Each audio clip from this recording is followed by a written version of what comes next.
ওনাকে গ্রেফতার হোক, সব কিছু বের হয়ে যাবে। খুদের বিড়াল কিভাবে বের হয় আপনারা।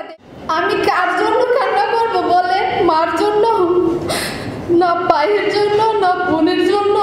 আমি বাসা খুঁজে, মাথায় 72টা সিলি, হাতে 16টা সিলি, পায়ে 20টা সিলি, মাজায় আছে আপনার 26টি সিলি। আমার অঙ্গটা বিধ্বস্ত করে দিছে। আমি মনের সাহস আপনাদের সামনে আসছি।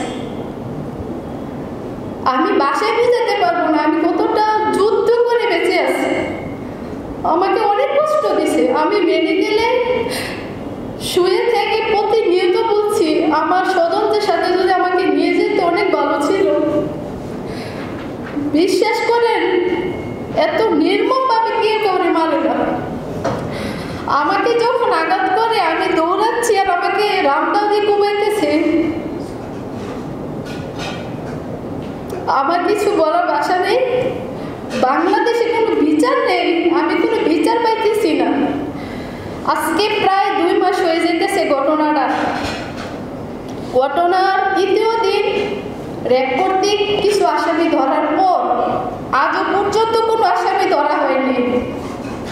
প্রশাসন ইচ্ছে করলে 24 ঘন্টার ভিতরে সব আসামি ধরতে পারে।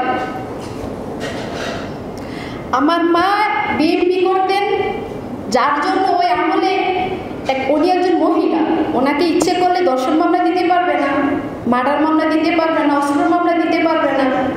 যার কারণে ওনাকে মাদক মামলাটা একটু নিজেই বাংলাদেশের জন্য। বাঙ্গারা থানায় কোনো মাদক মামলা হলে রেফারেন্সে ওনার নাম দিয়ে দিতেন। আপনারা তদন্ত নেন যে কয়টা মামলা ওনাকে 1 নম্বর আসামি আছেন, মামলায় এফআইআরে ওনার নাম দিয়ে দেন। আমি ওই দিন সাংবাদিক সম্মেলনের সময় বলছিলাম যে আমি যদি বাংলাদেশে বিচার পাই একমাত্র আপনাদের দ্বারা আমি বিচারটা পাবো, সকল সাংবাদিক ভাইদের দ্বারা। এছাড়া কোনো উপায় নেই। যেখানে উপদেষ্টা এটার সাথে জড়িত, তার বাবা জড়িত, আপনারা সত্যটা যাচাই করেন, আপনার এলাকাতে যান, কিন্তু আসামির কোনো পরিবার ছাড়া আপনারা গোপন তথ্য নেন যে আমার মা কি ইয়াবার সাথে জড়িত ছিল, আমাদের কি অপরাধ ছিল যে এরকম নির্মমভাবে মারতে হবে। আর আরেকটা বিষয় দেখেন, আমার স্বজনরা হারাইছি আমি। আপনারা বলেন একটা পরিবারে মা ভাই বোন যদি চলে যায় আর কে থাকে? 7টা বাচ্চা এতিম হয়েছে, সবগুলো আমার উপরে নির্ভরশীল।